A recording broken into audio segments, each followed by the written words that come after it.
O acesso à habitação é um dos fatores determinantes para a promoção da nossa saúde e está presente na Constituição Portuguesa no artigo 65, curiosamente logo a seguir ao artigo 64, o da saúde. Contudo, se essa relação é tão evidente, por que é cada vez mais difícil ser uma casa digna?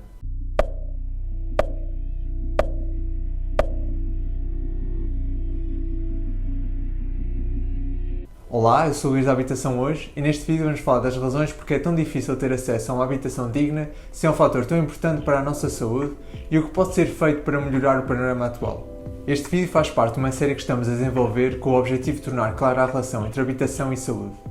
Neste terceiro vídeo vamos falar da crescente dificuldade em aceder a uma casa e dos problemas de saúde que daí decorrem. Se ainda não viste os outros dois, clica no link que vamos deixar na descrição para ficares com uma ideia mais completa do que falamos e reivindicamos. Apesar da relação habitação-saúde relacionar-se com as condições físicas da casa, não nos podemos esquecer das consequências inevitáveis da luta diária para cumprir todas as despesas a ela associadas. Seja a renda avultada ou empréstimo ao banco, como as várias contas para pagar, a luz, água, gás, internet, passos, transporte, medicamentos, alimentação e a própria manutenção da casa. Despesas essas que nunca têm vindo a baixar, muito pelo contrário. Não nos será difícil de imaginar os efeitos que a incerteza de ter dinheiro para assegurar todas as despesas que uma casa comporta pode ter na saúde de uma pessoa. Sobretudo quando os preços especulados pelo mercado imobiliário se tornam tão desfasados os rendimentos e poder de compra da maior parte da população. No Porto, entre 2018 e 2020, as rendas subiram 20%, sendo que no mesmo período o salário médio subiu apenas 3% e o salário mínimo 9%. Tudo isto sabendo que em 2019 17% da população se encontrava no limiar de risco de pobreza. A precariedade do mercado de trabalho português é cada vez mais significativa, criando uma condição em que a precariedade laboral leva à precariedade em muitos outros setores, como a saúde e a habitação. Não é difícil de imaginar quem será mais prejudicado com a mercantilização da habitação: a população mais pobre. Quem sofre dos contratos precários, quando os há, vê-se também mais vulnerável às dificuldades de arranjar e manter uma casa num mercado cada vez mais desregulado. Veja-se que em 2012, no mesmo ano em que se criou o programa de Vistos Gold, foi aprovada uma lei, a chamada Lei Cristas, que tornou muito mais fácil o despejo de inquilinos e, consequentemente, a substituição por pessoas com maior poder de compra, ou seja, a inflação generalizada dos preços. Todas estas questões criam um mercado cada vez mais inacessível a uma parte da população, sendo cada vez mais difícil pagar um empréstimo para comprar a casa, o cumprimento do contrato de arrendamento com rendas em avanço e calções e fiadores. Mas Luís, o governo até tem criado programas de apoio ao arrendamento. Pois tem, mas se quiseres saber para quem, talvez devas ver o vídeo em que desconstruímos o mito da renda acessível. A questão que fica no ar é: que relação tem este panorama de acesso à habitação com a saúde da população? Seguramente uma das consequências diretas deste panorama serão as situações de sobrelotação. Segundo os dados do Eurostat, 10% da população portuguesa mora em espaços sobrelotados. De entre os efeitos imediatos para a saúde estão o stress, depressões, ansiedade, perturbações de sono, distúrbios de foro alimentar, entre outros. Tudo devido à difícil gestão de um espaço doméstico com gente a mais, onde não existe privacidade, onde não nos é possível descansar e relaxar quando e como nos bem apetece. Para além disso, há ainda a deterioração da qualidade do ar do espaço interior, ajudando à proliferação de pragas como piolhos, percebeiros ou bactérias e infecções que daí se desenvolvem, como asma, alergias ou outros problemas respiratórios. A sobrelotação é um problema sério para a saúde dos moradores, e isso ficou claro com a pandemia. Para compreender isto, basta colocar a seguinte questão: como podemos fazer um isolamento dentro de uma casa sobrelotada? Para tornar mais clara a dificuldade de acesso a uma casa digna, em que nos seja garantido o espaço e privacidade necessárias, decidimos confrontar com um exemplo prático no mercado de arrendamento do Porto. Um agregado com 2 jovens adultos a receber o salário mínimo nacional, com 2 menores a seu cargo e a arrendar um apartamento T3.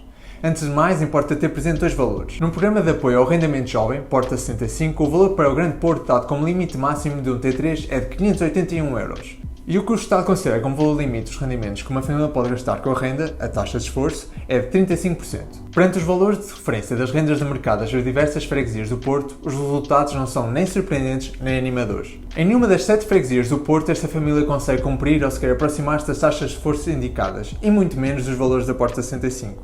Na melhor das hipóteses, no caso de Campanhã, o valor da renda de um T3 será de 771 euros, o que significa uma taxa de esforço de 60%. Ou seja, apenas para pagar a casa são gastos 60% dos rendimentos da família. No pior dos cenários, no caso da União de Freguesias do Centro Histórico, o valor da renda do T3 atinge 924 euros, o que significa que a família teria de gastar com a casa 74% dos seus rendimentos.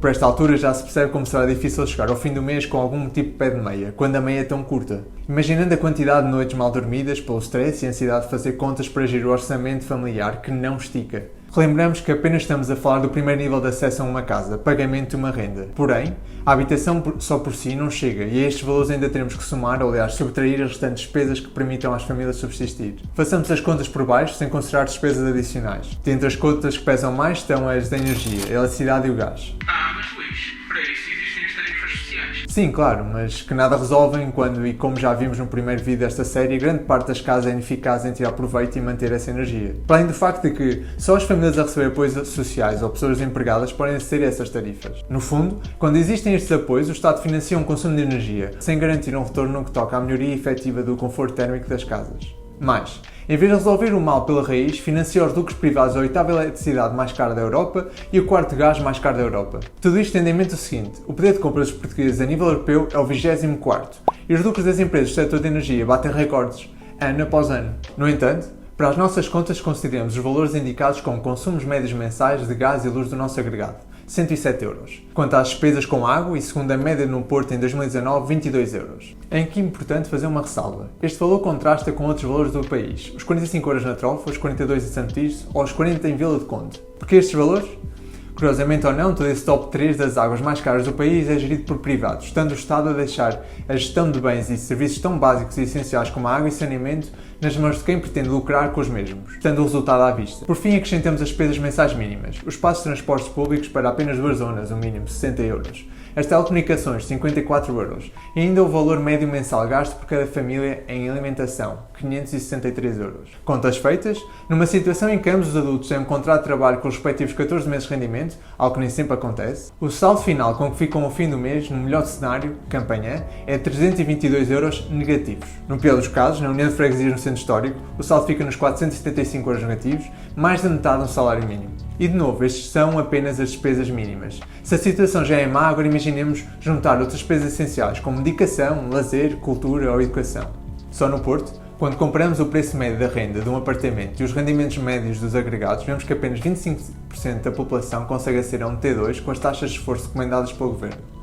O dilema nunca deveria ser manter uma casa ou comer, pagar uma renda ou comprar medicação, investir na educação dos filhos ou ser despejado. Assim, e perante estas contas, fica evidente a facilidade com que o agregado se vê numa situação precária de sobrelotação e insalubridade, onde a insegurança habitacional acabará por colocar em causa outros fatores básicos do seu bem-estar, como é o caso da saúde. A saúde e as políticas de bem-estar não se circunscrevem aos hospitais e unidades de saúde. É necessária uma intervenção sistémica e multifatorial com o verdadeiro intuito de promover a saúde, e isso inclui a garantia do direito a uma habitação digna.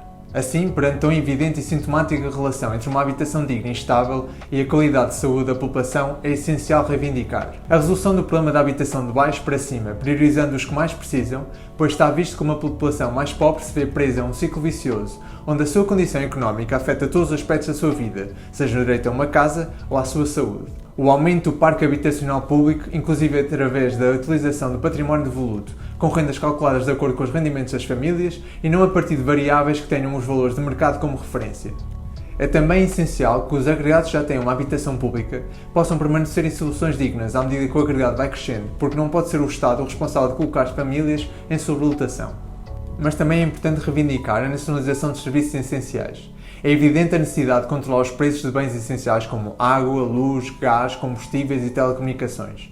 Os bens essenciais não podem ser utilizados para lucrar através das famílias pobres. Perante o panorama atual, existe uma evidente relação direta entre a sistémica precariedade laboral, o difícil acesso a uma habitação digna e a nossa saúde. Quando falamos de saúde, não deveríamos estar sempre a falar de tratamentos, medicamentos e cura para doenças. Em vez de pensos rápidos, deveríamos pensar em prevenção efetiva que evitasse que estes problemas sequer aparecessem. Uma criança com problemas respiratórios não irá melhorar a sua saúde enquanto continuar a morar numa casa com problemas de umidade e bolores. Uma mãe diagnosticada com uma depressão por estar em situação de despejo não vai melhorar a sua condição com calmantes. A solução para estas situações passa em primeiro lugar por ter uma casa digna. Toda a falta de investimento e negligência do Estado em relação à habitação resulta diretamente numa real despesa pública no que toca à saúde. Cabe ao Estado ser promotor de uma política de saúde e bem-estar social, a começar pelo entendimento da habitação como peça fundamental para essa política. O acesso a uma habitação digna é um primeiro passo para o cumprimento de tantos outros direitos, dentre eles a saúde. Se gostaste desta série sobre a relação da habitação com a saúde, já sabes, mete gosto, ativa o sininho e partilha para que possamos chegar ao maior número de pessoas possível e segue-nos nas redes para ficares a par do trabalho que estamos a fazer. Junta-te à luta, vamos lutar por habitação, hoje.